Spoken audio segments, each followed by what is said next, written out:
es adicciones y es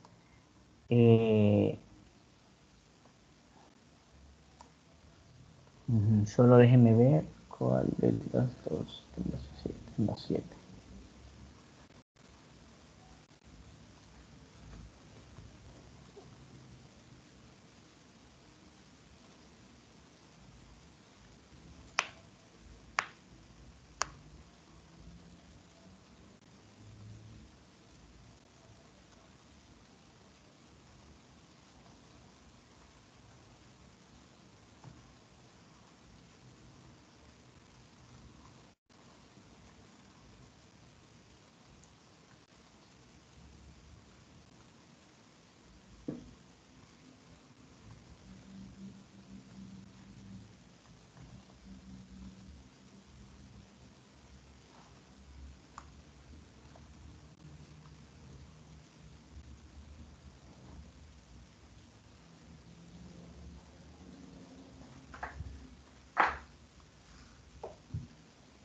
Me dicen por favor si ya miran la presentación.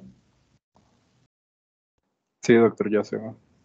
Ok, muy bien. Ayer no sé si fue el internet o fue que se actualizó la plataforma que no pudimos comenzar en tiempo y forma. Ok, los temas del día de hoy prácticamente son dos temas que van de la mano. Vamos a hablar el día de hoy de lo que son adicciones y la ideación suicida o el suicidio. Muy bien. Eh,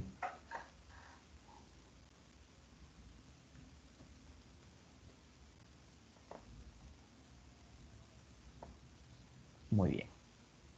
Para comenzar, vamos a decir que actualmente las drogas emergentes y las adicciones no químicas son los retos del siglo XXI. Hay nuevas drogas, hay nuevas sustancias que pueden volver a las personas adictas.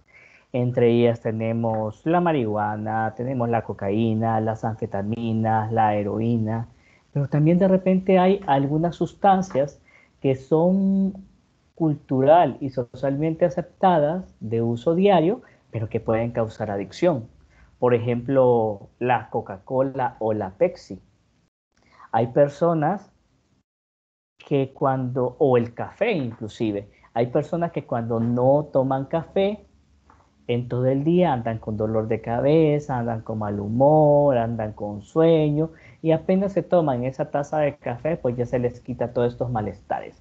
Algo así similar a las personas que están acostumbradas a tomar Coca-Cola o a tomar Pepsi, entonces desayunan, almuerzan y cenan con este tipo de bebidas. También hay otras bebidas energizantes como Red Bull, como AMP, como estas otras, que también pueden hacer a las personas adictas. Y hay otras sustancias o medicamentos legales pero controlados que también pueden volver dependientes a los pacientes, principalmente las benzoazepinas.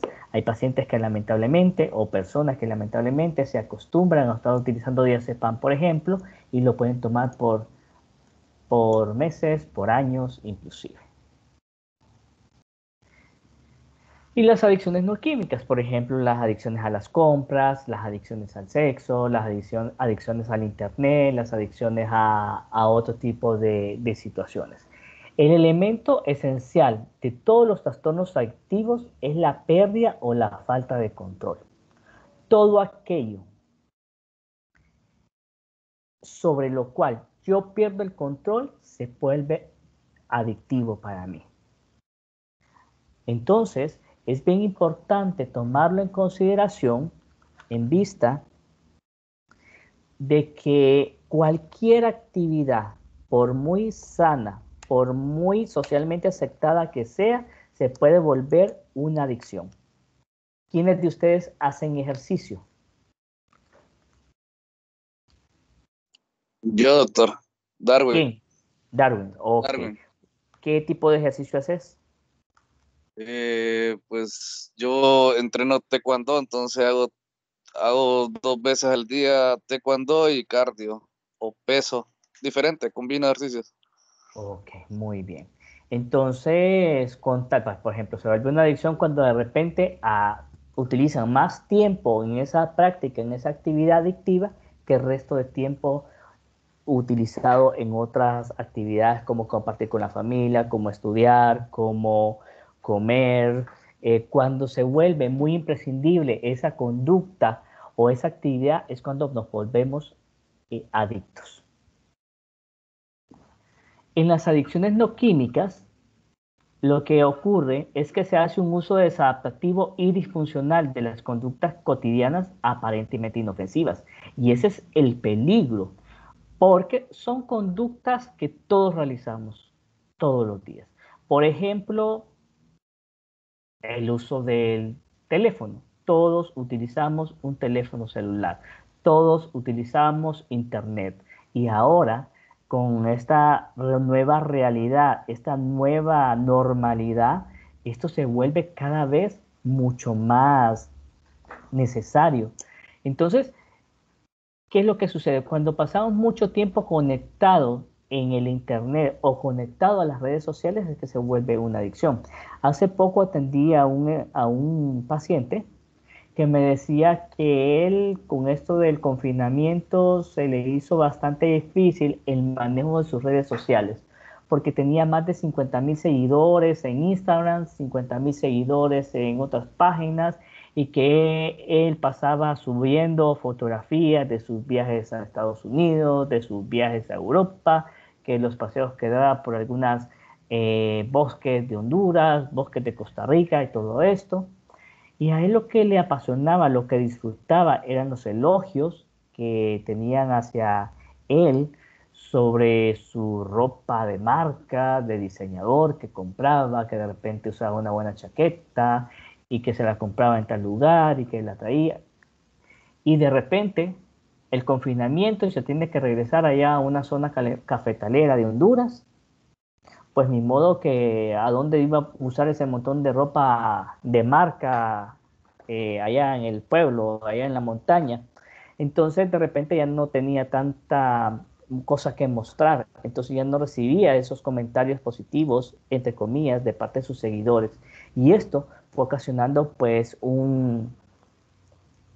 una pérdida de autoestima, de tristeza, de decaimiento, porque ya no estaba así bajo el lente público. Entonces, la situación es esto, que las adicciones no químicas se hace un uso desadaptativo y disfuncional, pero a veces pasa desapercibido por el resto de personas. Y estas conductas cotidianas son aparentemente inofensivas, pero va a depender del tiempo que se le dedique a esas actividades lo que va a ocasionar la disfuncionalidad. Algunas conductas normales e incluso saludables se pueden convertir en anormales según la frecuencia, según la intensidad o el tiempo y el dinero invertidos. Entonces, si de repente yo dejo de pagar mi apartamento, yo dejo de sacar una fotocopia, yo dejo de pagar un libro por comprarme una proteína, por meterle una recarga, por bajar un programa, por comprarme un nuevo juego de video, entonces ahí ya estoy poniendo en una situación crítica mi estabilidad, porque dejo de invertir mi dinero en las cosas prioritarias, pero las gasto en pagar un buen gimnasio, pagar una proteína, comprar esto, comprar lo otro, y ya se vuelve pues un problema.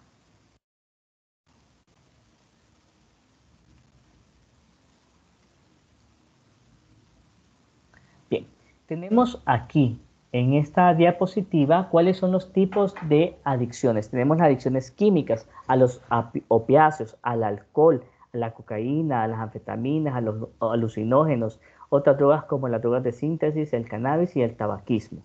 Pero tenemos las adicciones psicológicas o adicciones conductuales o no químicas.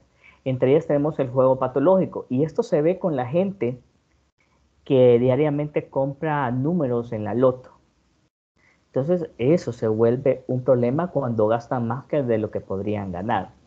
Adicción al sexo, adicción a las compras. Hay personas que lamentablemente no pueden ir a un mall, a una tienda, sin salir con algo comprado. Entonces les genera un conflicto y se llenan de cosas innecesarias. Ayer casualmente atendía a una paciente que me dice, doctor, he estado gastando y sobregirando mis tarjetas de crédito porque yo estoy en una situación en la que lamentablemente todo lo que veo yo en las redes, en Instagram y todo eso, lo compro. Entonces me estoy llenando de un montón de chunches que realmente no necesito, pero yo quiero eso y no puedo sentirme satisfecha hasta que no lo compro. La adicción a la comida. Es rico comer, es placentero comer, claro, pero a veces hay personas que lamentablemente no tienen hambre y comen solamente por la gula o por, entre comillas, el placer de hacerlo. Adicción al trabajo. Y a nadie le molesta, a ningún empleador, a ninguna empresa le molesta que su empleado sea adicto al trabajo. No. Adicción al ejercicio físico, adicción al móvil y adicción al internet. Esas son posiblemente algunas de tantas adicciones que se puedan dar en las personas. Pero no todas las personas se van a volver adictos.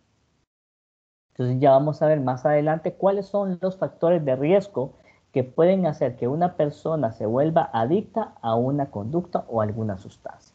Bien. Definiciones. ¿Quién me cuenta si alguna vez ha consumido alcohol? ¿Alguna vez?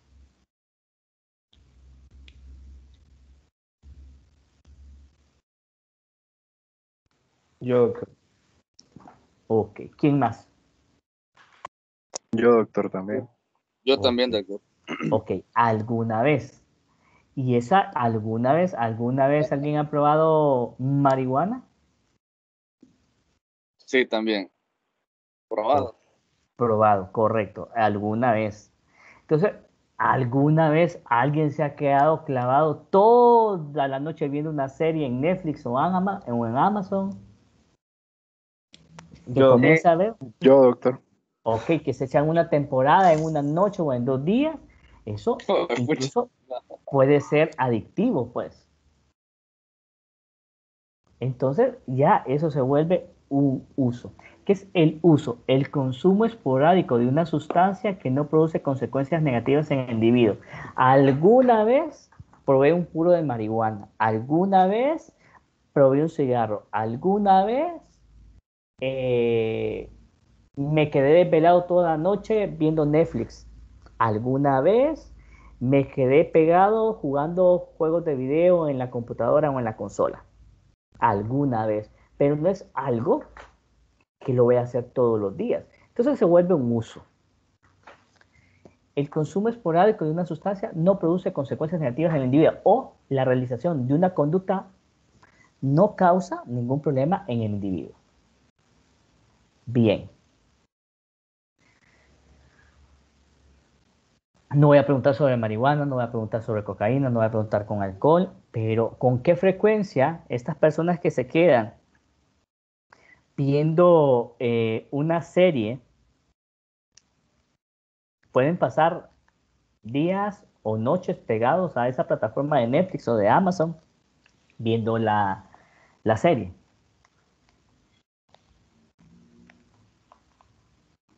¿Quiénes de ustedes que pueden decir, ayer me depelé, pero hoy voy a seguir viendo la serie y si me tengo que depelar, me depelo para verla?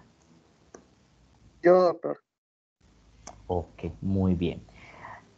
Bueno, estamos en una situación atípica, pero si de repente estaríamos en tiempos 2019, antes del COVID, de repente, y mañana tengo que presentar un examen o mañana tengo que ir a clases, y a pesar de eso, yo me desvelé anteayer y me desvelé ayer por estar viendo esa serie, entonces ya estoy teniendo problemas. Entonces se vuelve un abuso, cuando hay un uso continuado a pesar de las consecuencias negativas derivadas del mismo. Ahí se vuelve un abuso. Y dependencia es el uso excesivo de una sustancia o de una conducta que genera lamentablemente consecuencias negativas significativas a lo largo de un amplio periodo de tiempo. Para el alcoholismo, tentativamente se toma como un tiempo para considerar una dependencia de alcohol de 1 año de uso continuado de esa sustancia. Entonces, tenemos esta situación, ¿verdad? Que este comportamiento o esta conducta, o sea, ¿a quién no le gusta comprar? Yo creo que a todos nos gusta comprar. pero vamos a ver hasta dónde vamos a gastar nuestro dinero, pues, en cosas innecesarias. ¿Cuáles son los... Bien, antes de ver los síntomas principales de una adicción conductual, me gustaría escuchar quién se ha enamorado alguna vez.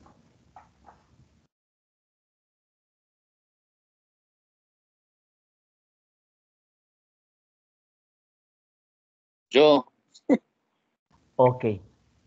Contame, ¿qué se siente en esos primeros días de enamoramiento? pues, se siente que, puedo decirle, como empieza a cambiar su día cotidiano, empieza a darle más tiempo a esa persona, eh, la mete ya en sus planes diarios, que ya ocupa espacio, que para mí es una de las cosas que quita estar con una persona, eh, pensando en ella. Algunas veces va a tomar acciones o decisiones que nunca hubiera tomado por esa persona, cosas así Como creo. por ejemplo, vamos a ver. Ah, vaya, creo que en esos momentos pude haber faltado, me acuerdo.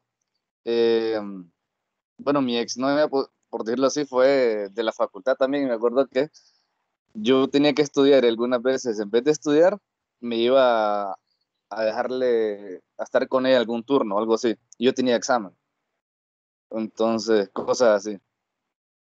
Ok, muy bien. ¿Y cuántas horas le dabas cuando estabas enamorado? ¿Cuántas horas? Pero conste, estoy hablando de un enamoramiento tonto, ¿verdad? Porque también uno puede pensar las cosas. No, pues sí, Pero, en un enamoramiento tonto. ¿Cuántas horas al día le das a esa persona? uy, yo creo que bien le daba tal vez no estar físicamente presente, pero mentalmente estaba presente la mayoría del tiempo, tal vez un 70-80% del día. Ok, muy bien. ¿Y cómo pasa el tiempo cuando estás con esa persona en un enamoramiento tonto? Como dice, se va volando, como dice la gente. Se va volando, correcto. ¿Es suficiente esas horas que pasas con ella o querés cada vez más, más, más y más? Pues en ese momento sí lo sentía suficiente, la verdad no, no, tal vez era, para mí era suficiente, creo. Pero como Ok. le digo, o sea, quitaba mis prioridades, pues, de mi vida, o mis Todo se cosas. centraba en ella, en estar con ella. Exacto.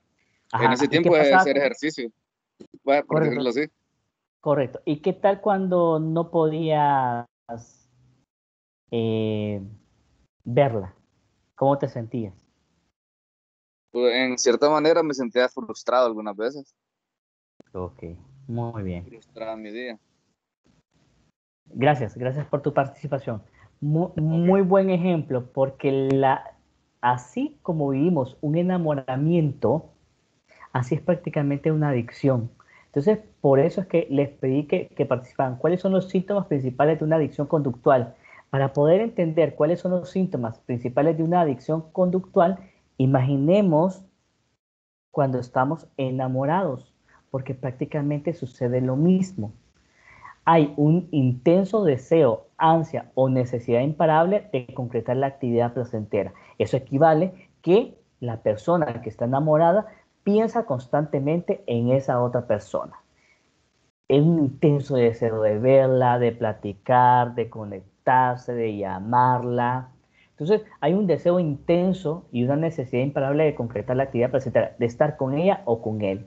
Hay una pérdida progresiva del control que por ahí lo vemos reflejado. O sea, yo tengo que estudiar, yo tengo que prepararme para un examen de mañana, yo tengo que hacer ejercicio, pero lamentablemente me ganan las ganas de verla, de estar con ella en el turno, de comer con ella, de depelarme con ella, de platicar con ella, todo eso. Hay un descuido de las actividades habituales previas o del tiempo libre.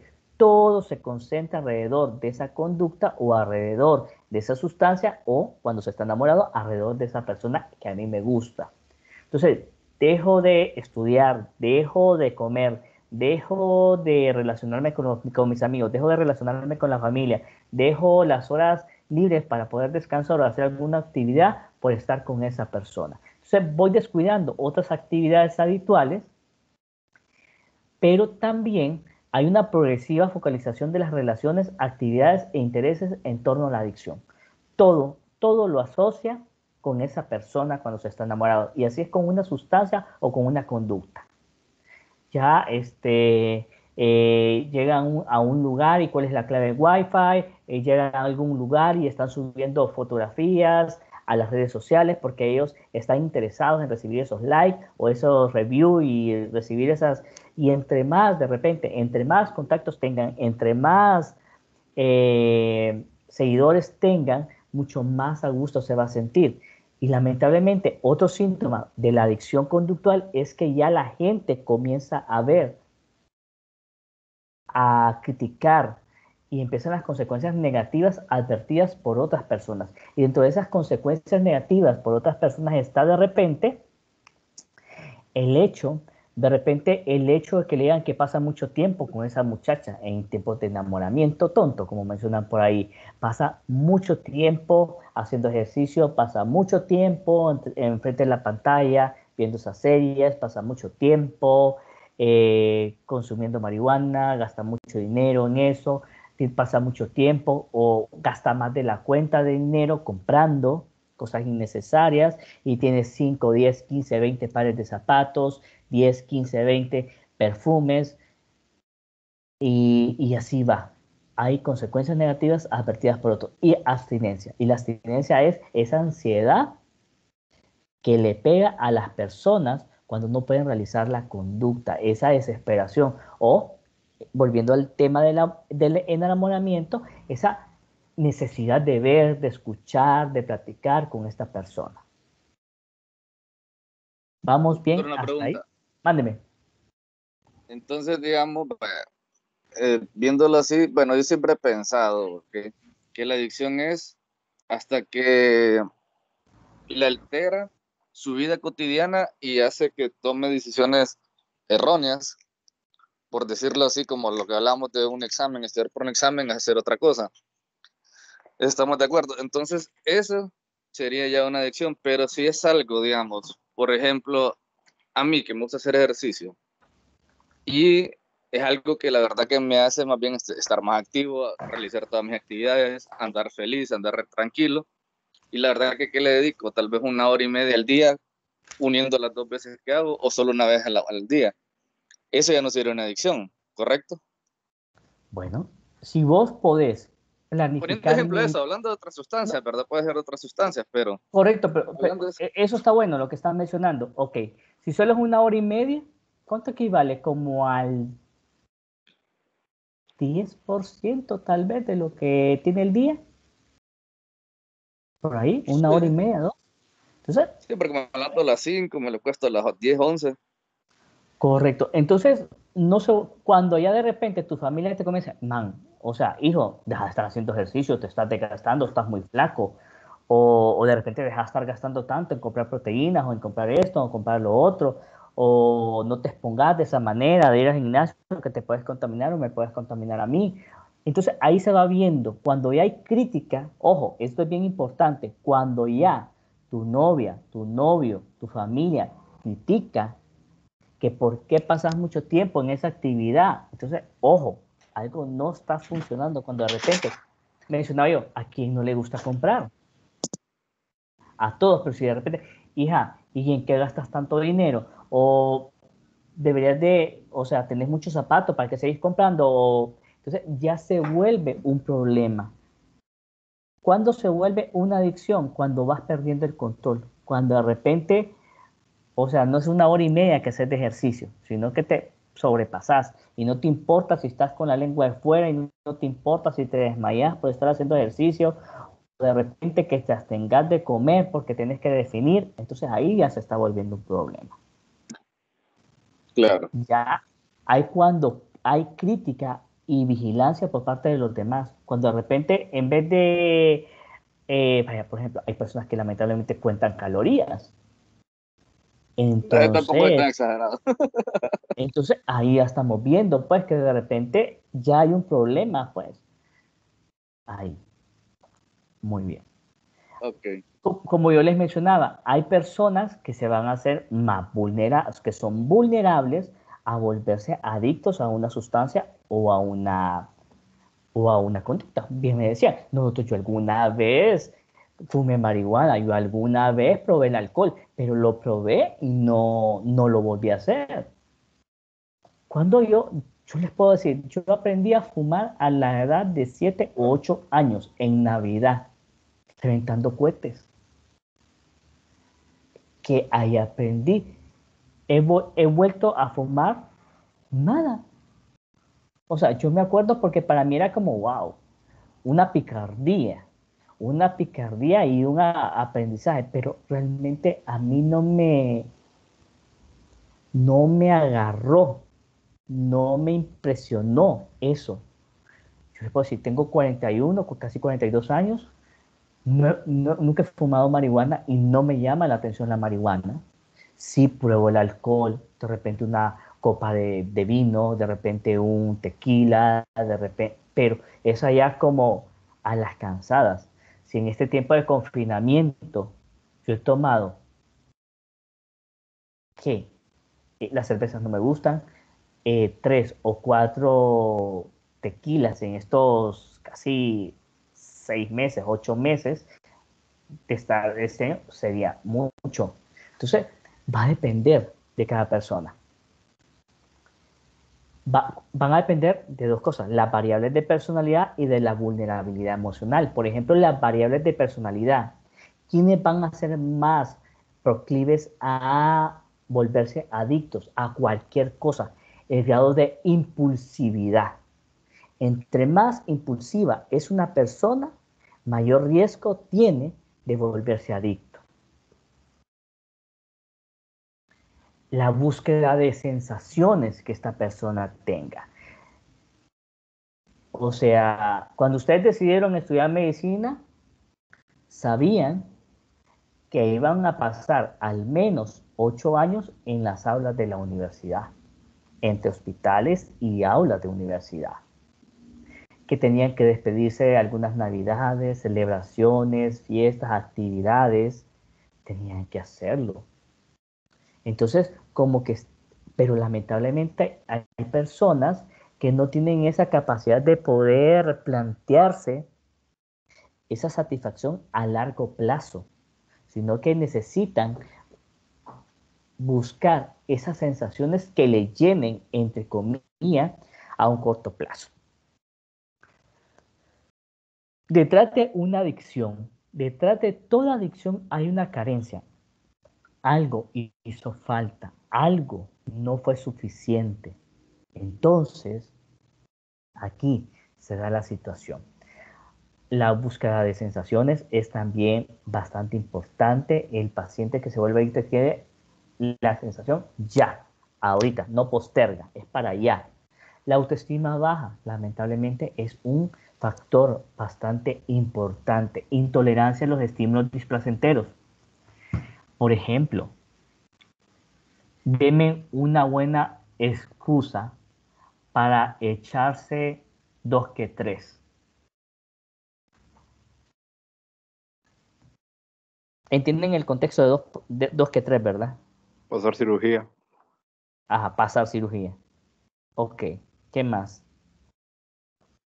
Por el partido. Ajá, ¿qué más? En los pueblos, en los velorios. Cumpleaños. Más? El fin de la cuarentena.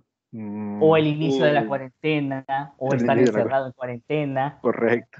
Entonces, lamentablemente, todo eso, ya sea, es intolerancia a los estímulos displacenteros, pero también está la intolerancia a los estímulos placenteros.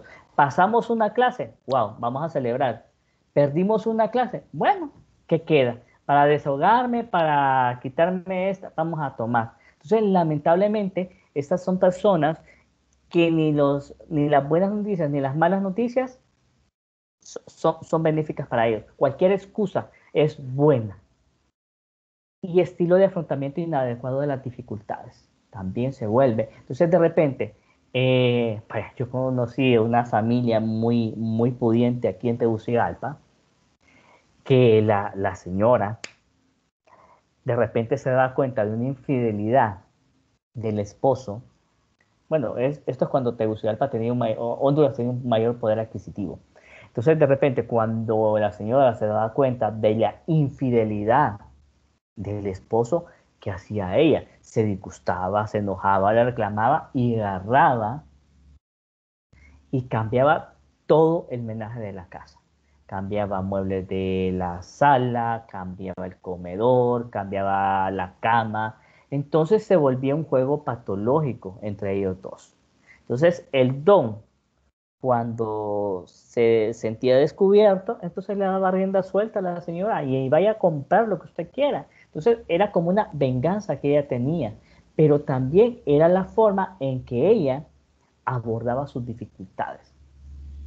La vulnerabilidad emocional, el estado de ánimo disfórico. Entonces de repente volvemos a eso, como no tenemos, estos pacientes no tienen una capacidad de poder enfrentar bien las situaciones, las dificultades y los estímulos displacenteros, entonces se vuelven irritables, explosivos y empiezan a comerse, salen en esas películas de Hollywood de adolescentes cómo se toman aquellos tarros de helado y en una noche después de una decepción amorosa, después de un desprecio, carencia de afecto. Entonces muchas veces, mucha gente que compra muchas cosas, que consume drogas, que tiene excesos en algo, en sustancias, en compras, en sexo, lo que anda es tratando de llenar esa carencia de afecto. Y sabemos, obviamente, que el amor no se vende ni en los supermercados, ni en las bodegas, ni en los negocios.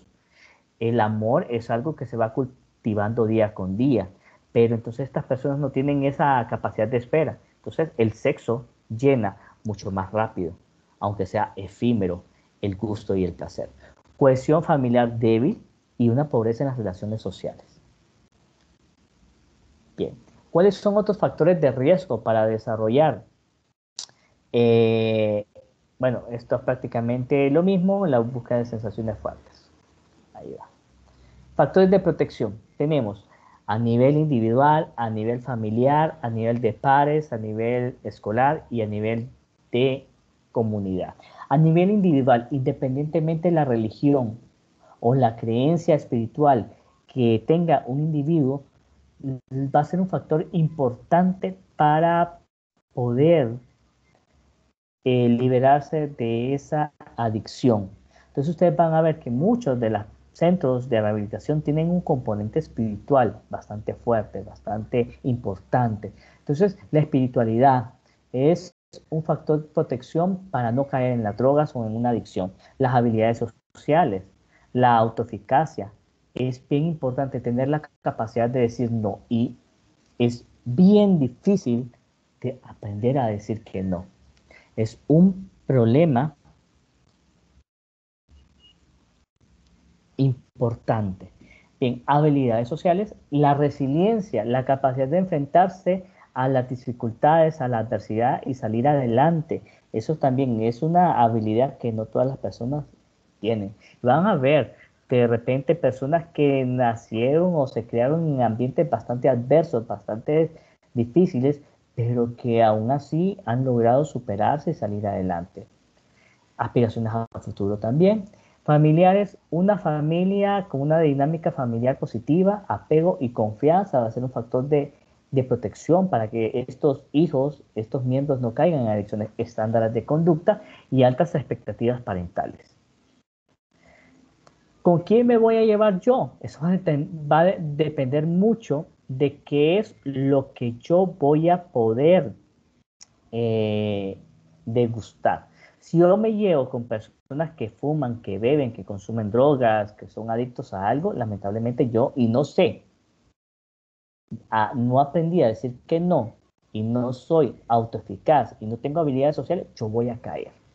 Entonces, en las relaciones interpersonales no funciona como en la física, que en la física dicen que lados opuestos se atraen. No. En las relaciones interpersonales entre los humanos, lo similar atrae a lo similar. Entonces, de repente yo tengo esa vulnerabilidad, entonces yo me voy a llevar con personas que consuman también. Y eso va a fomentar más el consumo. Resistencia a la presión de los pares, eso es un factor protector. Entonces, yo necesito aprender a decir que no y también a empezarme a llevar con personas que no consuman y tener actividades extracurriculares. A nivel escolar, escuela de calidad con un clima institucional positivo. Una institución educativa que brinde oportunidad para la implicación prosocial y que dé refuerzos y reconocimientos a cada uno de sus miembros. Y a nivel comunidad, sistema de redes de apoyo positivo, oportunidades y poco acceso a sustancias. Pero en los pueblos, aquí al menos en Honduras, hay 3 cosas que nunca faltan en un pueblo. Bueno, 4 cosas. La alcaldía, una iglesia, un billar y una cantina. Son cosas que nunca faltan en los pueblos. Bueno, en mi experiencia, no sé si es así, pues, pero yo siempre me he fijado en eso cuando voy a un pueblo, que nunca falta una de esas cosas.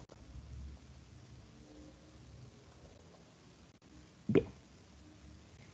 Entonces, en estas personas que tienen una vulnerabilidad, ¿qué es lo que hace que esta persona con esta vulnerabilidad, con esta disforia, esta intolerancia a las situaciones negativas, adversas, a esta gratificación inmediata que andan buscando, qué es lo que hace que se inicie en una adicción no química o conductual o psicológica, la vulnerabilidad psicológica que ya mencioné?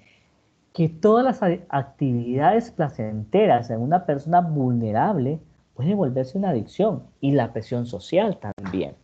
¿Y qué es lo que va a llevar al mantenimiento de esa conducta? Pues el déficit de autocontrol y el control de los impulsos, que ya lo mencioné, la falta de actividades gratificantes. Entonces, ahorita en este momento de confinamiento, que la gente responsable está confinada, porque hay otra gente que no lo está haciendo, que andan del timbo al tambo buscando lo que no se les ha perdido y trayendo lo que no deben de traer a los hogares.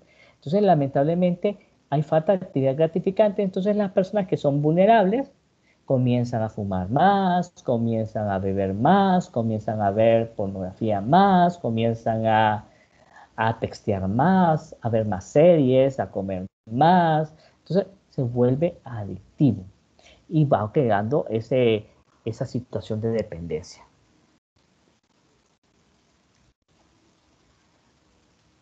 Bien, la prevención y tratamiento. Tenemos que darnos cuenta que el riesgo de abuso de las drogas va a aumentar en momentos de transición. ¿Cuáles son los momentos más difíciles en que una persona se puede volver adicta a una sustancia o a alguna conducta? En la adolescencia es una etapa bastante fácil de caer en una adicción, porque las hormonas están revueltas, porque ando buscando la autonomía, porque ando buscando la independencia, porque soy más vulnerable. Soy más vulnerable, por ejemplo, eh, a las exigencias o a las demandas de mis colegas, entre comillas, o de mis compañeros de colegio. Entonces, ahí caigo. También cuando de repente termino una relación, cuando me divorcio, cuando pierdo un trabajo, cuando pierdo una clase, cuando me siento frustrado, cuando me mantengo mucho tiempo encerrado. Entonces me puedo volver adicto si tengo esos factores de riesgo. Ni todas las adicciones sin drogas son similares, ni tampoco son las personas. Entonces hay que ir determinando qué tan en riesgo puede estar una persona y otra. Tal vez no en función de cuánto dinero gasto o cuánto compro, porque de repente yo no compro muchas cosas, doctor, pero cuando voy a comprar me gasto 5.000 o 10.000 lempiras en una tonterita. Entonces, eso es bien importante tomarlo en cuenta. Hay ciertos aspectos comunes en la motivación para el tratamiento, el objetivo terapéutico y la selección de las técnicas de intervención. De ahí que se tiene que individualizar cada uno de los pasos a seguir. Vamos a escuchar muchas veces a las personas que después de haber pegado una buena embriagada dicen, yo no vuelvo a beber, esta es la última vez, yo ya no lo pienso volver a hacer, es que casi choqué el carro, o casi me meten preso, me metieron preso, o casi pierdo mi trabajo. Entonces hay dos personas.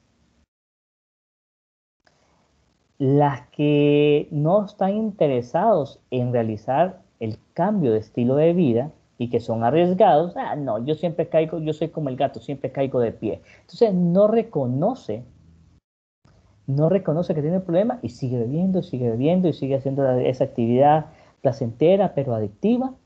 Sigo comprando, me enjarano, saco un préstamo o mi papá o mi mamá me termina pagando la cuenta y prometo que no lo voy a volver a hacer y lastimosamente vuelvo a caer. Entonces, tenemos ese problema. Pero están aquellas personas que realmente están conscientes del problema que tienen y deciden cambiar. Entonces vamos a ver personas que de repente están pensando en el cambio, pero no solo piensan en el cambio, están listos para el cambio, se alejan de esas personas, empiezan a pensar, me tengo que alejar de esos lugares donde es más fácil conseguir la sustancia o es más fácil caer, o no me voy a llevar con ciertas personas que me inducen a ser vulnerable a ese tipo de conducta o a estar comprando. O sea, si yo sé que soy adicto a las compras, no me voy a ir a meter al mall o no me voy a meter a esas páginas ahora, que hay tantas páginas en Instagram y en Facebook, donde le venden a uno cosas innecesarias, pero con esa necesidad de comprar y de llenarse. Entonces lo vamos haciendo. Entonces, si estoy listo, estoy pensando en el cambio y estoy listo para cambiar, me voy a alejar de todos aquellos factores de riesgo para caer en la adicción. Entonces realizo cambios. Y con las adicciones es trabajar 24 horas cada día. Por hoy no voy a comprar nada. Por hoy no voy a ver pornografía. Por hoy no voy a tener sexo con tantas personas. Por hoy no voy a estar 5 horas haciendo ejercicio en el gimnasio. Por hoy. Entonces eso me va a servir a mí para mantener el cambio. ¿Y qué pasa? Pueden haber recaídas durante este proceso de pensar en el cambio, listo para el cambio, realizando un cambio o manteniendo el cambio. Sí, pueden haber recaídas. Claro que sí puede haber recaídas. Incluso cuando ya se ha conocido y se ha experimentado un estilo de vida más seguro, pueden haber recaídas. Pero aquí lo importante es tratar de mantenerse. Cada día que pasa es una victoria más que el paciente adicto tiene. ¿Cuáles son los objetivos de la prevención en estos pacientes adictos? Pues vamos a tratar de retrasar la edad de inicio en el consumo de drogas. Limitar el número y el tipo de drogas utilizadas en la población. Evitar la transición de la prueba de drogas al abuso y a la dependencia. Disminuir las consecuencias negativas del consumo de las drogas y educar a los individuos para que tengan relación madura y responsable con las drogas en sociedades que se puedan mantener de esa manera. Potenciar los factores de protección y disminuir los factores de riesgo para el consumo de las sustancias. Y proporcionar alternativas más saludables. Modelos de prevención, hay varios modelos que los vamos a ver, el psicosocial, el médico sanitario, el ético jurídico y el sociocultural. ¿Qué pasa con la prevención psicosocial? Aquí no solamente vamos a trabajar con la persona que es adicta o que es dependiente a una conducta o a alguna sustancia. Aquí vamos a incorporar a la familia y a los amigos en el proceso de prevención, porque de nada sirve que este paciente esté llegando a consulta o se le esté brindando psicoeducación o darle alternativas cuando de repente en la familia siguen consumiendo alcohol, siguen consumiendo marihuana, siguen llevándolo al gimnasio y ahí lo dejan 5 horas, 6 horas, le dan una tarjeta de crédito con 5.000 o 6.000 empiras de límite para que ellos puedan comprar. Entonces, la familia también debe incorporarse en ese proceso con el fin de ayudarle y limitarlo. En la prevención psicosocial se considera la adicción como el reflejo o necesidad o conflicto no resuelto. Entonces, de repente tiene ansiedad, tiene depresión, tiene algo que le hizo falta, entonces hay que ayudarlo por ahí. Esta prevención psicosocial no distingue entre tipo de drogas o conductas. Entonces, va ayudando parejo. Fomenta actividades de autocuidado y desarrollo humano y social. Y promueve estilos de vida saludables dentro de la población. Entonces, fomentan que de repente realicen otras actividades que no incluya alcohol, que no incluya cigarro, que no incluya el uso del internet, el uso del teléfono celular en esas actividades a nivel familiar.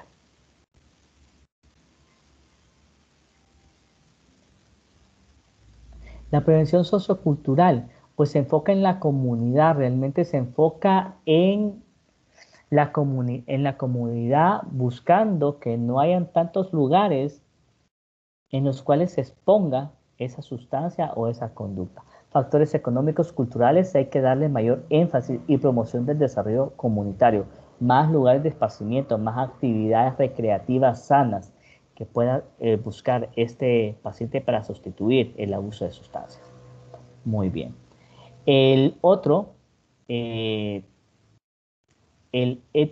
médico sanitario ve las adicciones como que si fueran un virus o una bacteria, entonces hay que buscar las formas y alternativas de poderlas combatir. Entonces de repente puede buscar atenciones ingresándolo en un hospital, desintoxicándolo, buscando medicamentos que podrían ayudar a manejar esta adicción como si fuera un antibiótico o un antivírico para combatir esa bacteria o combatir este virus. Y el ético jurídico es como crear leyes o programas o legalizar ciertas conductas o ciertas sustancias para que no se vuelva tan adictivo.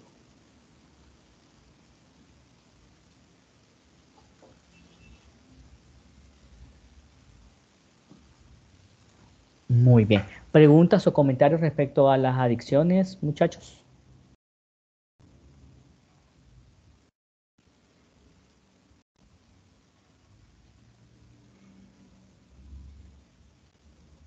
Bien. El otro tema que les traía para hoy, o el que les traigo para hoy, es la conducta suicida. Y antes de hablar de lleno, como ustedes saben, en algunas clases yo agrego un ítem más. Vamos a hablar un poco del suicidio en la historia. El suicidio no siempre se ha considerado como algo malo o no siempre se ha considerado como parte de una enfermedad o algo que debe ser tratado desde el punto de vista psicológico o psiquiátrico. Hay algunas culturas en la antigüedad que consideraban el suicidio como algo honroso, como algo respetable, como algo que se debería de hacer. Y tenemos, por ejemplo, la cultura japonesa con el harakiri. Cuando estos guerreros, cuando estos guerreros que batallaban y eran de repente, cuando de repente estos eran raptados o eran agarrados por los enemigos, se consideraba mucho más honroso para este guerrero morir por su propia arma y realizarse ese harakiri que morir a manos y a las armas del enemigo. Entonces, esto es bien importante. Tenemos a Sansón, que es uno de los personajes de la Biblia cristiana, que se considera el hombre más fuerte. Entonces, él cayó en las redes de una mujer llamada Dalila y recordemos que su fuerza estaba asociada a su larga cabellera y al perder la cabellera, pues perdió su fuerza. Al final de la historia de Sansón, lo que hace es que él, con la última fuerza y la última oración al Dios que él veneraba, entonces él provocó la caída de esos pilares, como se mide esa imagen, y llevándose consigo un montón de enemigos, creo que eran filisteos. Entonces, de repente, aquí vemos, sí, esa obra por el cristianismo, por la fe, por su Dios, pero también estamos viendo que él, junto con esos enemigos, él también falleció y él se provocó la muerte. Y por definición, eso es suicidio, pero no se ve desde ese punto de vista en la Biblia. Tenemos Judas Iscariote, que se considera el traidor de Jesús, el que lo vendió por unas monedas de plata. Entonces, él se terminó colgando según la historia o las leyendas o las obras. Santa Polonia es una de las primeras cristianas que vivía en Roma cuando Roma no era católica, cuando Roma incluso perseguía a los cristianos, a los meros cristianos. Entonces Santa Polonia se encargaba de repente de ayudar y proteger a los cristianos que llegaban y que eran perseguidos. Pues en una de esas a Polonia la capturaron los romanos y en ese tiempo pues lamentablemente todos los cristianos eran asesinados, eran muertos, eran martirizados y Santa Polonia fue una de ellas. Santa Polonia fue martirizada, se le fue extrayendo diente por diente sin anestesia a la pobre mujer y después de haber sufrido ese martirio con la extracción de los dientes, a Polonia se le iba a quemar en una hoguera y se le pedía pues que renunciara a su fe cristiana. Sin embargo, Santa Apolonia, pues dice la leyenda, que ella decidió tirarse a la hoguera. Y hay dos versiones. Una de ellas dice que Apolonia al tirarse a la hoguera, pues se quemó, pero ella misma se tiró. Entonces es un suicidio. Y los otros dicen que atravesó esa hoguera y que no se quemó. La cosa que, pues, Santa Polonia hoy por hoy se considera la santa patrona de los odontólogos. Otros dos personajes mucho más recientes de este siglo, Robin Williams y Chester Bennington, que son dos artistas muy importantes en la música y en la actuación, que se terminaron suicidando, pues, y que esto es bien importante porque hay un efecto Werther que hace referencia que cuando los suicidios se vuelven muy publicitados por los medios de comunicación, corre riesgo que seguidores de estos artistas se vuelven mucho más vulnerables y pueden imitar el suicidio de sus ídolos. Entonces es bien importante tomarlo en consideración. ¿Qué hay que hablar en cuanto a la epidemiología? Pues el suicidio ocupa un lugar entre las primeras 10 causas de muerte en las estadísticas de la Organización Mundial de la Salud. Y día con día pues están suicidando más personas y hay un montón que lo intentan pero que no lo completan. Se considera que cada día se suicidan en el mundo al menos 1.110 personas y lo intentan cientos de miles. Y a veces suele ser imposible determinar si algunas muertes fueron intencionales o no intencionales a consecuencia de esta conducta. Por ejemplo, accidentes de tránsito. Cuando de repente no sabemos si en un accidente de tránsito fue un desperfecto mecánico o fue que la persona que iba conduciendo decidió hacerlo.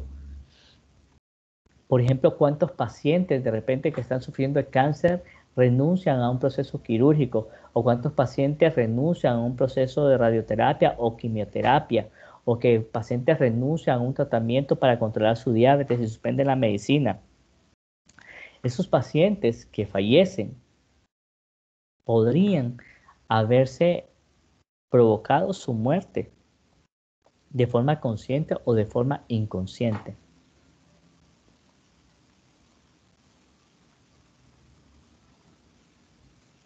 Bien, dentro de la conducta suicida hay varios conceptos, las ideas de muerte.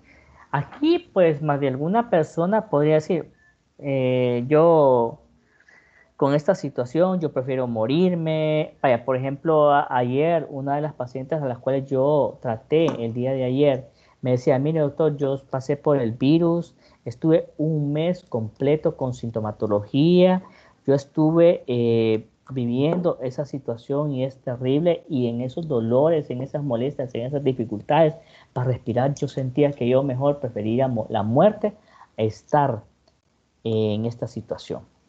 Entonces pueden venir ese tipo de ideas de muerte en algunas personas, pero ellos con las ideas de muerte no es que van a irse a meter un cuchillo o se van a tomar unas pastillas, no. Solo es que si de repente me cae un rayo, pues no estaría de más. Si me atropella un carro, no estaría de más, pero no lo voy a intentar yo. Ideas de muerte. Ideación suicida. Aquí la persona sí ya está planeando ya está haciendo un análisis de cómo podría ser la mejor forma de quitarme la vida. Entonces, y esto tiene un significado, incluso, tiene un significado donde el paciente piensa hacer el suicidio. No es lo mismo que él se vaya de su casa, donde vive con su familia, y se vaya a suicidar a un solar baldío, o se vaya a suicidar a tirarse un puente, o se vaya a suicidar en un hotel, a que se suicide en el cuarto de los padres, o que se suicide ¿sí? en el cuarto de los padres, o que se suicide en la sala. Entonces va a tener un significado. Gestos suicidas. Con los gestos suicidas,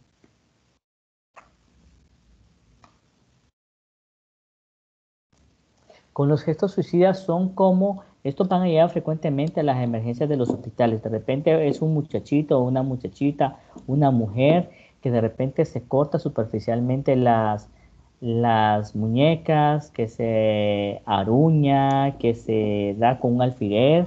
Sabemos que eso realmente no la va a provocar la muerte, pero no deja de ser importante. O de repente se tomó 4 acetaminofén, o se tomó 6 pastillas de ácido fólico, o 3 pastillas de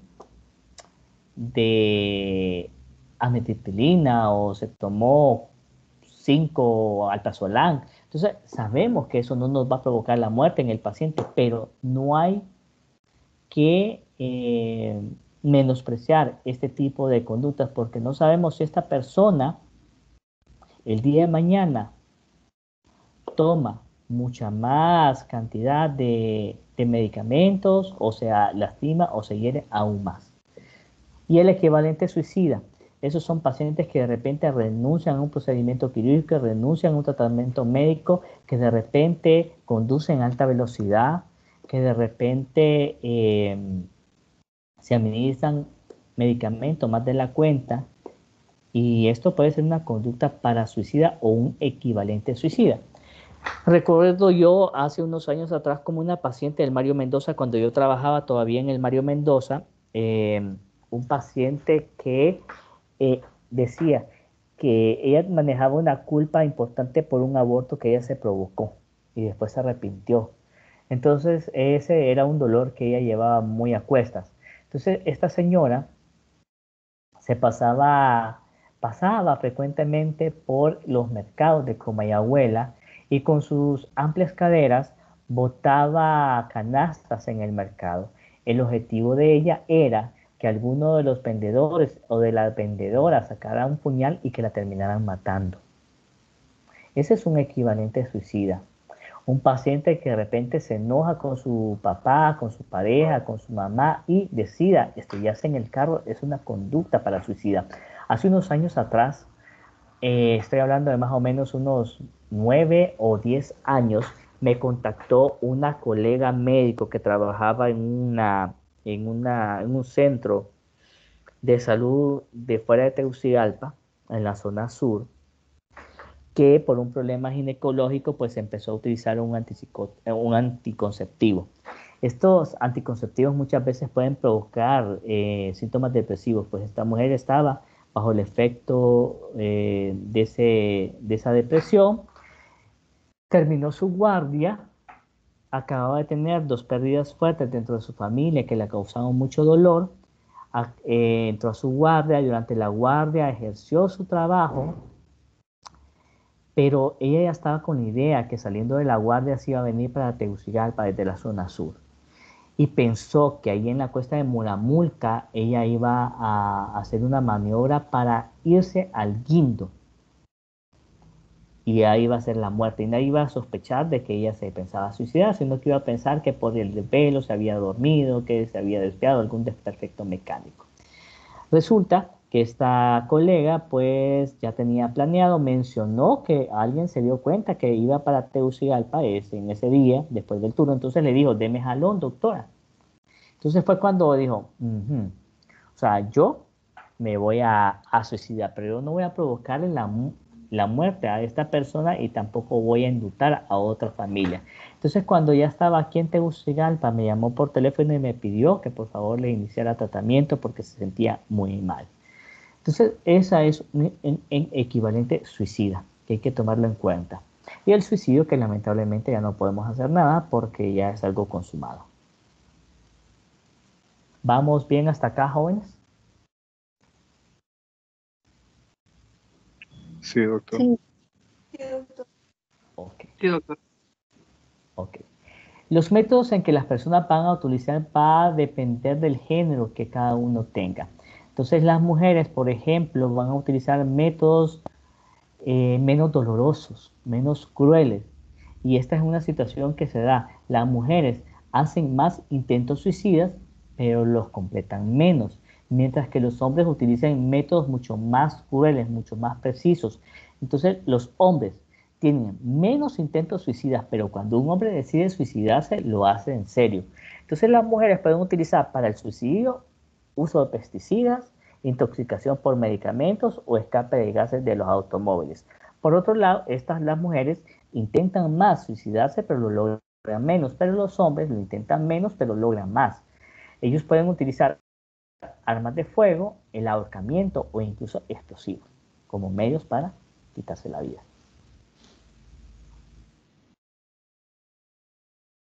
Bien, vamos a hablar de los factores de riesgo por etapas de la vida y vamos a ver factores de riesgo suicida en la niñez.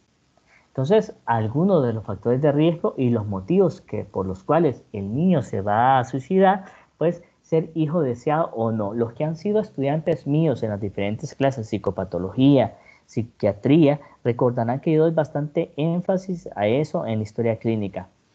Si se es hijo deseado, vimos en el tema de familia y vimos en el tema de embarazo que ser hijo deseado favorece, por ejemplo, abrirle un espacio en el mundo afectivo de esa familia. Ya se programa toda la familia pensando qué es lo bueno y lo correcto para ese niño. También un hijo deseado es un factor protector para una adecuada adaptación al embarazo y a su labor materna. Entonces, ese es un ser hijo no deseado, implica que nadie lo está esperando, que nadie está celebrando su llegada en esa familia y que puede ser despreciado, como en aquel tema de la familia, que hablamos de la herida de rechazo o del abandono. Entonces, eso puede llevar a un niño a este tipo de situaciones. Edad de los progenitores, los extremos de la vida. La edad de los progenitores es bien importante también considerarlo, porque a veces hay padres que son muy jóvenes, son muy mayores y no tienen la capacidad, la personalidad de los padres. Un padre con personal límite, con un padre con personalidad disocial, un padre con personalidad paranoide, un padre histriónico puede llevar a un mayor riesgo de que el niño tenga conducta suicida. Y las características psicológicas del niño, rebeldía, hiperactividad, impulsividad, que no aprende la experiencia, pueden llevar a los niños. Es bien importante mencionar que los niños más edad, en la edad escolar, es cuando ya está tomando conciencia de lo que es la muerte. Antes de esta edad, por ejemplo, en preescolares y en bebés, pues no se tiene conciencia de lo que es la muerte. Entonces, un niño en preescolar está bien influenciado por las caricaturas. Y en las caricaturas se muestra a la muerte como algo que puede ser reversible. Si vemos al coyote y al correcaminos, cuántas veces el coyote se expone a una situación de peligro y termina reventándole la dinamita ACME a él y que se vuelve explosivo y que aparentemente, o en algunas caricaturas que de repente el personaje principal se muere, pero en la siguiente escena vuelve a aparecer.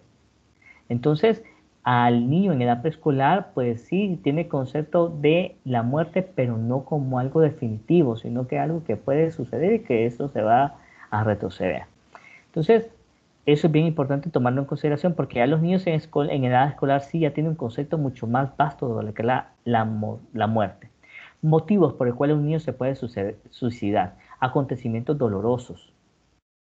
Problemas con las relaciones paterno-filiales, cuando los padres son muy demandantes, exigentes o maltratadores. Problemas escolares. De repente el papá le dice o la mamá le dice, espérate que llegue a la casa. Si miro aplazados tuyos, ya sabes lo que te espera. Entonces el miedo a lo que pueda suceder o incluso de repente el bullying que puede sufrir dentro de las escuelas, las agresiones por parte de sus compañeros o profesores pueden llevar al suicidio. llamadas de atención humillante por parte de los profesores, de los adultos o de los familiares. Búsqueda de afecto y atención. Cuando de repente los niños ven que algún hermano mayor, a la mamá, al papá, a algún familiar, le funcionó para recibir más atención, entonces él lo va a aprender y lo va a realizar. Y deseos de reunirse con un ser querido. Entonces de repente hay la muerte de una madre, la muerte de un padre, de un hermano, la muerte de una mascota y siente mucho apego este niño, entonces puede tener la sensación de querer reunirse con ese ser querido y se quiera suicidar.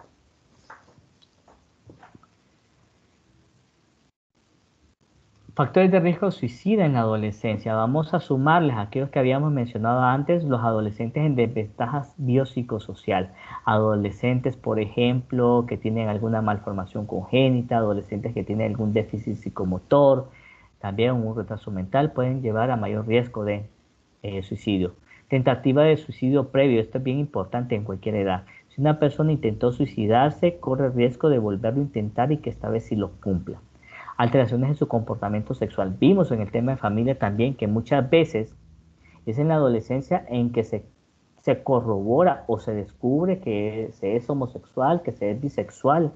Y entonces esto puede llevar al niño a una conflictiva, al adolescente en una conflictiva, y si no recibe apoyo por la familia, o al contrario, esta familia lo rechaza, lo devalúa, entonces puede tomar la decisión de suicidarse. De ahí la película que les mostraba la vez pasada, que era Oraciones para Bob, y habla de un adolescente que lamentablemente termina suicidándose. Víctimas de abuso sexual también, lamentablemente son proclives o son más vulnerables a realizar actos suicidas. Enfermedades mentales, vimos que un buen porcentaje de las enfermedades mentales debutan en la adolescencia, y las adicciones. Ustedes recuerdan la película Split, que era la de, sí, que es parte de una trilogía que hablaba sobre aquel que tenía 23 personalidades. ¿La vieron? Fragmentados, correcto. Entonces, esta película de Fragmentados, esta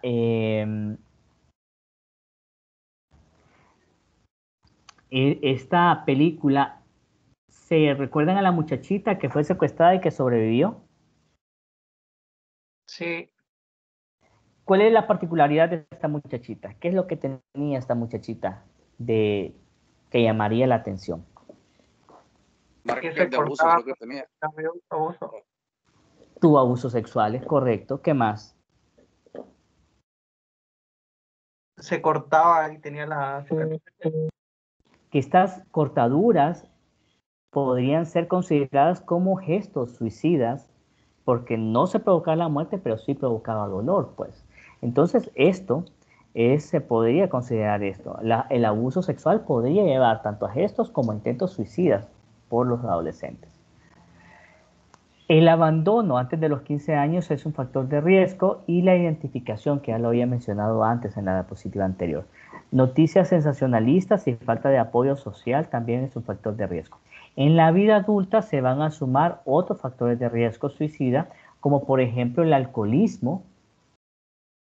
El alcoholismo puede considerarse como parte de un factor de riesgo para intentos suicidas.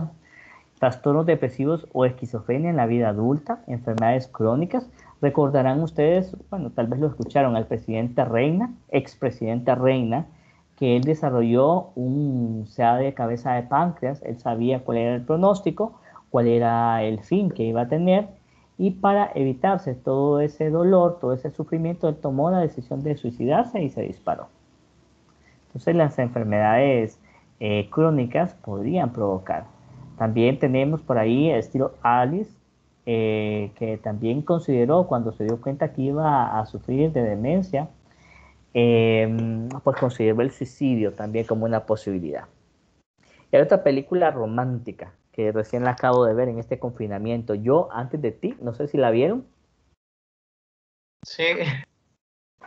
Ok, esa película también habla sobre una enfermedad, tal vez no una enfermedad crónica, pero cuando este muchacho se vio con la paraplegia y que no podía dar más, entonces él consideró lo más oportuno y más necesario, pues la eutanasia. Y la eutanasia solamente es un suicidio asistido.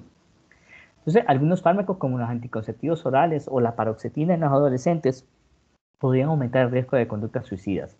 Los antecedentes. Esto es bien importante. Entre más intentos suicidas un adulto tenga, mayor riesgo es que lo lleve a cabo. Y la conducta disocial. Motivos por los cuales un adulto se puede suicidar: pobres condiciones materiales de vida, y lamentablemente esto se ha estado dando alrededor del mundo y en Honduras debido a esta situación de confinamiento, de pandemia, de pérdida de trabajo. Recién la alerta en marzo o en abril, yo recuerdo una noticia de un señor muy querido en la zona, en el pueblo, que decidió matar a su hijo, a uno de sus hijos, matar a su esposa y después suicidarse por las pobres condiciones materiales de vida que él tenía. La desocupación o falta de incentivos, también aislamiento social y las dificultades financieras también son motivos para que un adulto se pueda suicidar. Un adulto vulnerable se suicide. Y en la vejez, los viejitos lamentablemente también se pueden suicidar. Entonces, los adultos mayores es bien importante considerar que tienen algunas particularidades. Los adultos mayores realizan menos intentos de autodestrucción, pero una vez que un adulto mayor decide suicidarse, utiliza métodos mortales, no amenaza, da menos señales de aviso. Este adulto mayor tiene actos premeditados y reflexivos y muchas veces utiliza equivalentes suicidas. No sé si ustedes han escuchado en los pueblos, no sé cuántos son de pueblos, pero de repente cuando hay un viejito que fallece, que han pasado 30 es muy poquito, porque de repente pasan 40, 50, 60 años con su pareja y uno de los dos muere, ¿qué es lo que se dice en esos funerales? ¿Qué es lo que se dice en esos velorios? Cuando uno de los viejitos muere. ¿Cuánto crees que dure el luto? ¿Y por qué? Porque se va a mosepar, dicen ellos. Exactamente, y eso es real. El musepo es real. El musepo se podría considerar como un estupor, yo lo considero así, como un estupor depresivo. O sea, ¿qué pasa con el musepo? La persona que se amusepa se aísla de los demás, deja de comer, deja de realizar actividades que antes le causaban placer, se abandonan y se postran en la cama. Y de repente pueden decir, ya se murió la abejita, vas a ver que rapidito se lo va a venir a traer. Y tal vez lo que sucede es eso, que deja de tomarse sus antihipertensivos, que deja de tomarse sus hipoglicemiantes orales, que deja de utilizar, entonces realiza equivalentes suicidas y nadie se da cuenta. ¿Cuáles son los motivos por los cuales un adulto mayor se puede suicidar? La jubilación. No estamos preparados, como yo lo mencionaba en el tema de adolescencia, menopausia y andropausia, no estamos preparados para vivir cada una de nuestras etapas de la vida. El niño quiere volverse adulto, el adolescente quiere volverse adulto, el adulto no quiere las responsabilidades y quiere volver a ser niño o volver a ser adolescente. El adulto ya no quiere trabajar y quiere jubilarse, pero cuando llega la jubilación tiene ganas de seguir trabajando. Entonces, lamentablemente no estamos preparados para vivir las etapas. Entonces, la jubilación coincide con el miedo vacío, coincide con la disminución del vigor físico, con problemas físicos o debut de enfermedades. Entonces, puede llevar a que esta persona se deprima y pueda suicidarse. Problemas emocionales y la dependencia también. ¿Dependencia qué? Dependencia a los hijos, que de repente pasa una temporada donde un hijo, otra temporada donde otro hijo y así va. ¿Qué hacer? Bueno, vamos a evaluar las causas desencadenantes de la conducta suicida y el riesgo de repetición. Causa de conducta suicida. ¿Cuáles son los factores psicológicos o contextuales? La situación social en la que vive un individuo.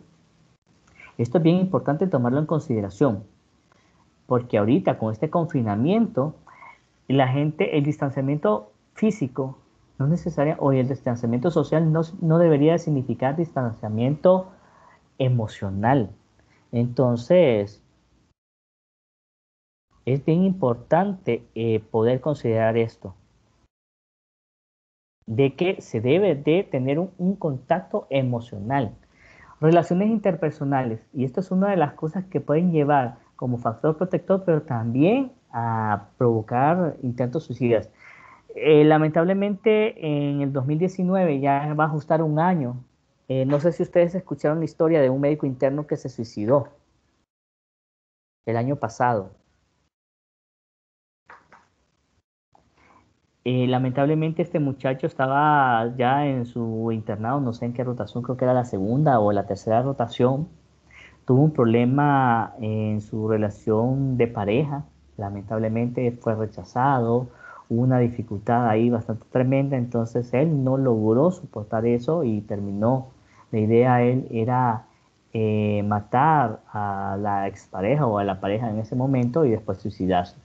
Entonces él se terminó suicidando y apareció en una calle de una El colonia aquí de trapiche. Tegucigalpa. ¿Perdón? Por el trapiche. Exactamente. Lamentablemente ahí fue. Este fue un muchacho que lamentablemente falleció. Fue mi estudiante, fue un estudiante mío que días antes me había contactado. Yo le había dicho buscame para poder hablar, para poder tomar cartas en el asunto, pero lamentablemente él no me buscó. Él me escribió, yo le dije que prestaba mi ayuda, mi apoyo, como lo había hecho anteriormente, pero él no me buscó. Entonces, esto es bien importante, tomar estos acontecimientos vitales recientes o problemas actuales podrían provocar mayor riesgo.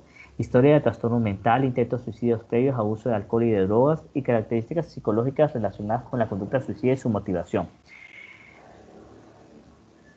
El riesgo de la conducta suicida, tenemos que ver las características del intento. ¿Qué tan intencional fue? Si elaboró un plan, el grado de letalidad y el método elegido.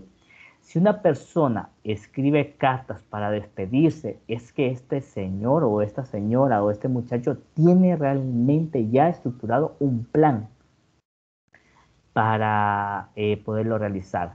El grado de letalidad, un disparo en la cabeza, un ahorcamiento es algo definitivo, método elegido también. Características personales, la edad, el sexo, presencia de un trastorno mental, conducta suicida, previo desesperanza, características contextuales, aislamiento social, clase social, enfermedad física, todo esto va a llevar.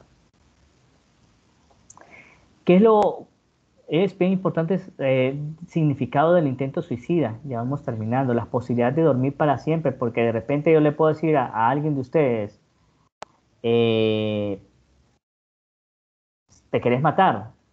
Entonces me van a decir, uy, doctor, ¿cómo cree que me voy a querer matar? Entonces, te querés matar. Entonces, así suena tan pesado, tan fuerte que no va a aceptar eso, pues ni él mismo puede aceptar. Pero de repente si se tomó un pucho de pastillas, dice que para dormir. ¿Y para dormir cuánto tiempo?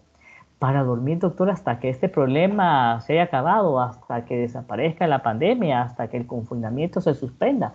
Entonces, es el sueño eterno. ¿Y qué es el sueño eterno? La muerte. Entonces, hay que poder descifrar, entre comillas, descifrar lo que el paciente quiere ser. Posibilidad de dormir para descansar. Expresar rabia, inconformidad, frustración y agredir a otros. De ahí les decía, el lugar que elige el paciente para suicidarse también bien importante. No es lo mismo suicidarse en un lugar lejano que suicidarse en la sala de la casa familiar, en el cuarto de los padres. Imagínense cuál va a ser el recuerdo. Bueno, se los planteo así. ¿Ustedes vieron la serie La Casa de las Flores en Netflix? Nadie. Sí, doctor. Ok, muy bien. Entonces ahí fue bien interesante ver cómo uno de los personajes, la que narraba la historia de esa serie, la que narraba, decidió suicidarse el día de aniversario de casados del personaje de Verónica Castro, no recuerdo quién más, y hacerlo en el negocio familiar de la Casa de las Flores. O sea, el recuerdo, la imagen que va a quedar grabada para cada uno de esos miembros de esa familia. Eso es también, hablamos de agresividad. Hace unos años atrás, creo que 2 o 3 años, se publicó un audio de un muchacho que se suicidó delante de la mamá, delante de una hermana allá en Olancho, y se escucha incluso los disparos que este muchacho se dio delante de la madre y de la hermana. Imagínense el impacto de esta familia. El intento suicida puede ser el debut de una enfermedad psiquiátrica, ansiedad, depresión, psicosis, esquizofrenia, trastorno bipolar. Puede ser la reacción ante la pérdida de una relación valiosa, que ya lo habíamos tocado ahí, reclamación de apoyo, y evitar el dolor físico o la enfermedad fatal, que ya lo mencioné también. Bien, ¿qué pasa con este otro, el riesgo suicida en tiempos de pandemia? Porque estamos viviendo lamentablemente una situación para la que ni los niños ni los adultos estamos preparados, tampoco los adolescentes y tampoco los niños. Entonces, el tiempo de pandemia ha exacerbado el miedo de las personas, el miedo al contagio, el miedo a contagiar, el miedo a exponerse. Entonces, esto ha venido a provocar autoaislamiento, y eso les mencionaba lo importante de, sí, hay un distanciamiento social y hay un distanciamiento físico, que no debe de considerarse como distanciamiento emocional. Podemos estar en comunicación con nuestros amigos, con nuestros hermanos, con nuestros papás, con nuestros abuelos a través de las videollamadas. Es bien importante esto. Lleva un distanciamiento físico, sí. Entonces de repente se vive en soledad o se vive en un apartamento que muchos fines de semana estarían, bueno, hay mucha gente soltera que el apartamento o que la casa solo lo utiliza para dormir y viene a dormir a las 8, 9, 10 de la noche y se levanta a las 6 y se va a las 8 para la oficina. Pero ahora que hay mucho trabajo, teletrabajo, entonces se toca estar aislado 24/7 en una casa y lastimosamente pues esto va a empeorar una situación de vulnerabilidad. El estigma a los sospechosos y a los infectados, la pérdida de empleo y problemas financieros va a llevar a la gente a tomar decisiones equivocadas. ¿Cuáles son las personas en riesgo para cometer suicidio? El personal de salud en la primera línea de combate. Es lastimoso cómo se nos están muriendo nuestros colegas, cómo se están muriendo las enfermeras, los técnicos en laboratorio, técnicos en radiología, porque no se les da el equipo de bioseguridad ideal para poder atender este tipo de pacientes. Entonces, lamentablemente, esto lleva a que los compañeros de esos médicos, de esas enfermeras, se sientan mal. El miedo a exponerse tanto a este virus. Y ya sabemos, pues, que a mayor exposición y a mayor carga viral es peor el grado de infección que podemos recibir. Bien, los trabajadores que día con día se exponen y quienes desarrollan la enfermedad son los que están en mayor riesgo de suicidio. Entonces, para prevenir el riesgo de suicidio en tiempos de pandemia se debe de evitar la sobreinformación, ¿verdad? No infoxicarse sobre la situación de la pandemia. Y hay que evitar por parte de los medios de salud la difusión de suicidios para que no se vuelva un efecto Werther o un efecto de asociación o de identificación que se pueda promocionar, entre comillas, como una posible solución. Estas son ideas erróneas que se han arraigado ante la persona con una conducta suicida. El suicidio se comete sin previo aviso, eso es mentira. Cuando de repente alguien les diga, ¿qué pensarías, qué te haría falta? Si yo me muero, ¿te haría falta? O me extrañarías, ojo con eso, pues, si él nunca lo ha hablado, si ella nunca lo ha hablado, hay que tener cuidado. Si ella comienza a decir, ¿qué pasaría si yo me muero? ¿Me extrañarías? ¿Te haría falta? ¿O cuál sería tu reacción? Ojo, la gente que habla de suicidarse nunca lo hace, no. Yo les menciono, en la mente, recordarán ustedes de psicología, en la mente está Eros, que es el principio de vida, y Thanatos, el principio de muerte.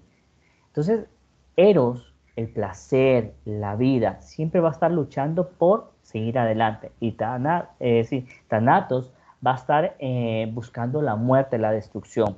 Entonces, la gente que anda con una idea suicida muchas veces va a hablarlo, a mencionarlo. Entonces, para alguien que esté hablando mucho sobre suicidio, hay que investigar, hay que rondar sobre esta idea. No hay riesgo de volverlo a intentar, eso es falso, ya lo mencioné antes, entre más intentos suicidas una persona tenga, mayor riesgo de hacerlo lleva, mejor no preguntarlo para no inducirlo, entonces también es bien importante. Hay que preguntarlo siempre. No es que si yo le digo a Israel, Israel, ¿vos te querés matar? Ah, ya quedó con esa idea fijada a Israel y se termina suicidando por culpa mía porque yo le pregunté. No, no es así. Solo los psiquiatras pueden prevenir el suicidio, tampoco es cierto. Todos tenemos la capacidad de prevenir el suicidio. Y les dejo una tareita que se llama los primeros auxilios psicológicos o intervención en crisis.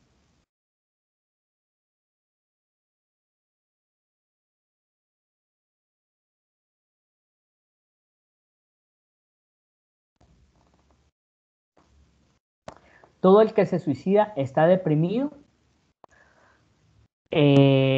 Todo el que se suicida está deprimido. No, los trastornos límite de personalidad también se suicidan, los pacientes con trastorno bipolar también se suicidan, los trastornos de estrés postraumático también se suicidan. Entonces, no solamente los depresivos se van a suicidar. ¿Qué pasa con la familia del suicida? Pues hay que tenerlo en cuenta el grado de choque que la familia puede tener y cuáles son los recursos inmediatos que están a la disposición de la familia para alcanzar ese apoyo emocional. Deben de detectar los sentimientos de culpa y el grado de responsabilidad que cada uno siente por lo ocurrido, porque puede ser que la gente se sienta culpable, que se siente expuesta. Detectar posibles pensamientos suicidas, amenazas y otras conductas afines entre los familiares del occiso, por eso de la imitación. Y ayudarle a entender a la familia a reconocer que el suicidio estuvo relacionado con la posible enfermedad del individuo y no con una falla de ellos. Esto también es bastante importante de considerar. Entonces ahí estamos manejando al paciente que hizo el intento de suicidio y sobrevivió, pero también a la familia porque necesitan el apoyo. Y esto sería las clases por el día de hoy. Gracias por ponerme atención, por estar conectados. Y no sé si hay algún comentario, alguna pregunta, algo que...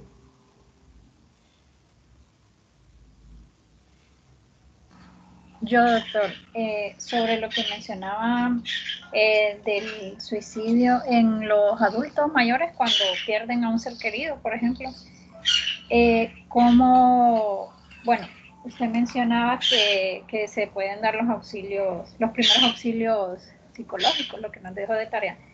Pero, bueno, si uno, por ejemplo, está en el social y se da cuenta de un caso así, y que el esposo esté, bueno, así como lo mencionábamos, separado, que es necesario, o sea, sería necesario enviarlo, remitirlo a un psiquiatra. Correcto, muy bien, gracias por la pregunta. La cuestión es esta, la intervención en crisis o primeros auxilios psicológicos se va a dar para contener de forma inmediata al paciente que está viviendo no solamente el riesgo suicida, sino, por ejemplo, toda situación de crisis. Si lo asaltaron, si sufrió la quema de su casa, si de repente fue asaltado, si recibió una agresión sexual, si de repente fue secuestrado. Estos pacientes están vulnerables, están expuestos, sus mecanismos de defensa están inactivos, por así decirlo. Entonces, esos primeros auxilios psicológicos es para contenerlos, para permitirles que lloren, para deshogarse, para poder pensar de una forma mucho más adecuada. Y vemos, y esto se le va a dar al paciente en ese momento, puede ser dado por el médico interno, por el médico social, por el residente de psiquiatría, por el residente de nodos de psiquiatría, por el pastor, por el sacerdote, por la monja, por el trabajador social. Y si ahí, después de volverlo a evaluar a la semana o a las 2 semanas, vemos que el paciente no ha mejorado, que sigue lábil, que sigue sufriendo y que de repente esto ha llegado a provocar disfuncionalidad. ¿Y a qué le llamo yo disfuncionalidad? Que se le altere el apetito, que se le altere el sueño, que no se bañe, que no se cambie, que se pueda demostrar que es evidente su deterioro físico, su descuido físico. Entonces sí, remitirlo al psicólogo y al psiquiatra para poder darle un tratamiento oportuno. ¿Qué pasa con los viejitos? los abuelitos, los adultos mayores, lamentablemente tienen la dificultad de poder asimilar el duelo. Entonces son mucho más lentos para asimilar el duelo, tardan más. Entonces los viejitos son callados. A veces ellos tienen muchos, vaya, si ustedes recuerdan una frase del personaje de Titanic, la mente o el corazón de una mujer es un, ¿cómo era? Era como un océano profundo. Entonces, así son también los pensamientos y la mente de un adulto mayor. Entonces, el adulto mayor podría estar pensando muchas cosas y que de repente él no habla. La vez pasada me decían, no, mire que mi mamá vivió el duelo porque se le murió el esposo, pero lo ha manejado bastante bien. Ojo, con los abuelitos que han perdido a su ser querido, porque tal vez no lo verbaliza, pero sí está sufriendo. Lo que pasa es que es más difícil para ellos asimilarlo o poder verbalizarlo. Recuerden que son personas a las cuales muchas veces se les cayó, no se les enseñó a expresar emociones, entonces hay que tener cuidado. Y si ya vemos que los primeros auxilios psicológicos no son suficientes, pues hay que remitirlos y explicarles a la familia la importancia de escucharlos, de atenderlos, de acompañarlos. El contacto físico, tanto con niños, con adultos, mayores, en cuanto al duelo, es bastante importante que los niños, los adultos mayores, se sientan acompañados por el resto de familiares ante la pérdida de un ser querido. Doctor, y en el caso de, por la personalidad ya de las personas adultas mayores que son como lo que ellos dicen o lo que ellos quieren, como tercos, entonces ahí no se les podría obligar o ¿qué se podría hacer? Pues tal vez ahí vamos a poder recibir ayuda, por ejemplo, de parte de porque los viejitos son más religiosos que los jóvenes, entonces de repente pueden recibir ayuda de parte del pastor, del sacerdote, de la monja, y a través de ellos poderles recomendar la ayuda profesional. Digamos, hace unos años atrás, sí, allá por el 2010 o 2011, yo di clases al posgrado a la maestría de psicología de la Universidad Católica, y dentro de los estudiantes que yo tenía en ese momento tenía un sacerdote, un cura. Entonces los curas, las monjas están también entrenadas para brindar este apoyo psicológico. Entonces tal vez a través de ellos podemos conseguir que los viejitos acepten esa ayuda y ese tratamiento profesional. Gracias, doctor. Dele. ¿Alguien más tiene comentarios? Doctor, yo tengo una pregunta. Dígame. Con respecto, digamos, a los pacientes, vamos al otro extremo de la vida. Con respecto a los pacientes, o sea, niños de infancia, a ellos ya cuando se le puede ver esa conducta suicida, ese paciente en sí habría que vigilarlo toda la vida, por decirlo así, o siempre va a haber una etapa que ellos ya no van a pensar o tener intenciones suicidas. Ok, lo importante es, en cuanto nosotros nos demos cuenta que alguien está con riesgo suicida, es buscarle ayuda pronto y contenerlo. Y principalmente con niños y adolescentes es bien importante tener en cuenta, gracias Jafet por la pregunta, es bien importante considerar que cuando un niño o un adolescente presenta ansiedad, presenta depresión, es muy probable que toda la familia necesite ayuda. El niño y el adolescente es como el eslabón más débil, pero a la vez el más fuerte, porque es el que está diciendo, aquí hay un problema y necesitamos ayuda. Entonces, cuando de repente a mí me llega un niño o un adolescente a consulta, yo lo primero que empiezo a investigar cómo está la dinámica familiar, porque no es frecuente que un niño o un adolescente se quiera morir. Entonces, ¿cómo está la dinámica familiar? Entonces, no solamente voy a abordar al niño, sino que a la familia entera para poder darle la contención a este muchachito, a corregir esas situaciones. ¿Y qué pasa? Este niño, desde el momento que se identifica con riesgo suicida o con depresión o con ansiedad, debe de recibir la atención y se va con el tiempo de tratamiento, con la evolución que presenta este muchacho, se le puede reforzar la autoestima, se le puede reforzar las habilidades sociales, se puede mejorar la condición familiar y puede hacer que en algún momento se le dé de alta. Entonces no es como que va a estar bajo la lupa toda la vida porque intentó suicidarse o pensó suicidarse. Ojo, también existe la resiliencia y la psicoterapia que va a ayudar a reforzar esas habilidades y esos mecanismos de defensa. Entonces se podría, entre más temprano se le dé el apoyo, mucho mejor va a ser para este niño y este adolescente salir de esa situación. Doctor, otra pregunta. En el caso, es similar. En el caso que, por ejemplo, usted mencionaba que cuando alguien pregunta, ¿qué haría si yo me muero? Por ejemplo, he visto como casos de niños que preguntan a las mamás, pero después, por ejemplo, de ver una película y que alguien muere, un animalito, una persona, o sea, un adulto o un niño, y que al final le preguntan así a la mamá que por qué o que qué harían ellos o qué sentirían ellos, los padres, ¿verdad? Si el niño se muere. Entonces, en ese caso también sería necesario eh, que vaya a un psiquiatra. Ok, hay que explicarles muy bien. Vamos a ver una cosa, no tanto con esto de las películas, les voy a poner otro ejemplo. Cuando de repente alguien de la familia fallece, nosotros pensamos, los adultos pensamos que porque está niño, el niño no entiende lo que está sucediendo. Claro que sí entiende. Lo que pasa es que no lo puede verbalizar, como lo hablamos en el tema de estimulación temprana. O sea, los niños son expertos en poder leer rostros, en poder entender el lenguaje corporal. Si yo de repente como padre estoy llorando o yo como madre estoy llorando y el niño me mira que estoy llorando y le digo, no, no me pasa nada. El niño está, o sea, no les pasa nada, pero yo la estoy viendo llorar. O sea, ¿qué pasa con la muerte y los niños? Como les digo, los lactantes no se dan cuenta de que de repente se murió la abuela o se murió el abuelo o se murió el papá. No, pero sí pueden identificar que algo no está funcionando bien en esa familia. De repente la mamá está aislada, la mamá está apartada, la mamá no platica, la mamá no le habla, no lo carga. Entonces, ese lenguaje corporal es importante, el lenguaje no verbal. ¿Qué pasa con los niños en edad preescolar? Los niños no entienden la muerte como algo definitivo, como algo permanente. No.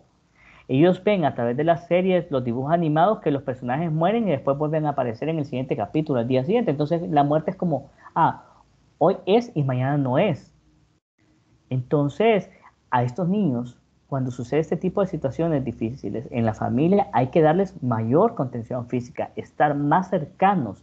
Los escolares, sí, los escolares reconocen la muerte, sí, pero la humanizan, le dan un cuerpo. Mejor ejemplo, Coco. ¿Ustedes vieron la película Coco? Sí. De Pixar. Ok, la película Coco nos demuestra cómo un niño en edad escolar le da a la muerte un cuerpo físico. Dentro de su imaginación, la muerte es ¿cómo se llama esta? Sí, las calaveras y todo esto, pues, la calaca. Entonces ya está dándole una estructura, un símbolo a la muerte. Entonces para ellos se les hace más fácil poderlo manejar de esa manera. Ya los adolescentes tienen un pensamiento mucho más abstracto. Ya el niño en edad escolar ya se da cuenta que la muerte es algo mucho más permanente. ¿Cómo manejar esto de la muerte? Bueno, se maneja explicándole que sí, físicamente este ser querido se fue, la abuela, el abuelo, el hermanito, la mamá, el papá falleció, pero quedan los recuerdos y los recuerdos van a quedar de forma permanente ahí, los buenos momentos que vivieron. Debemos, como sociedad, como adultos, empezar a normalizar la muerte, porque la muerte y la vida son parte de la misma experiencia humana. Entonces, ¿qué pasa? Consideramos la vida como lo deseable y la muerte como lo indeseable, pero no podemos separarlos. Sabemos que todo ser vivo que nace, vive y va a terminar muriendo y que es parte del ciclo. Entonces no hay que satanizar la muerte con los niños, sino que que ellos reconozcan la muerte como algo a lo cual no hay que temerle y que no hay que rechazar, sino que verlo como algo normal porque es normal.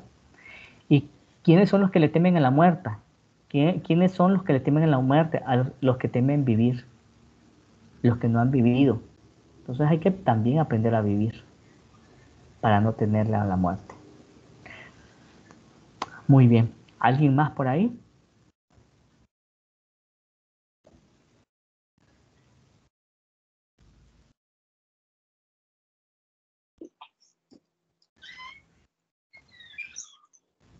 Pues parece que no. Realmente les agradezco mucho. Para mí estos temas del día de hoy fueron bastante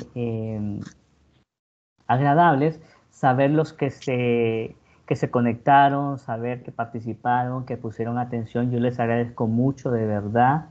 Espero que estos temas les sirvan no solamente para atender a sus pacientes, sino que para el resto de sus vidas, pues, como seres humanos y como profesionales. Entonces, si no hay más preguntas, nos conectamos el próximo martes a las 3 de la tarde para dar los últimos dos temas de la clase y esperar pues que ustedes y sus familiares estén bien durante este tiempo de confinamiento y de pandemia. No salgan si no es necesario y si salen pues a tomar todas las medidas posibles para no contaminarnos y para no infectar a nuestros seres queridos, porque ustedes están cipotes, ustedes pueden sobrevivir a esa enfermedad, pero nosotros los viejos podemos caer. Entonces, como dice una paciente, yo morirme de COVID no quiero morir solo. Entonces, y aislado.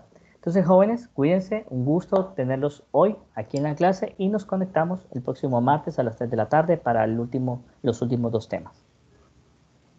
Gracias, doctor. Gracias, doctor. Gracias, doctor. Nos vemos. Cuídese igualmente. Gracias, doctor. Buen día. Antes que se me vayan, solo quiero pasar lista. Vamos a ver. Delmer, te conectaste, ¿verdad? Sí, aquí. Darwin también, creo. Aquí estoy, sí, doctor. Camilo. Y pues Iván Alfredo no, ni Diana. Ok. Y creo que Sí, Idalia no estoy, se pudo ¿Perdón? No, que acá estoy, doctor. Iván. Oh, Camilo. Ok, Camilo. Ok, muy bien. Entonces, Idalia creo que no se pudo conectar porque no había luz en su lugar, dice. Es algo que está fuera de nuestras capacidades. Muy bien, gracias, cuídense muchachos y estamos en contacto. Igual, doctor. Bye. Igual, doctor. Gracias, doctor. Gracias. Bueno, feliz tarde. Gracias. Igual para ustedes.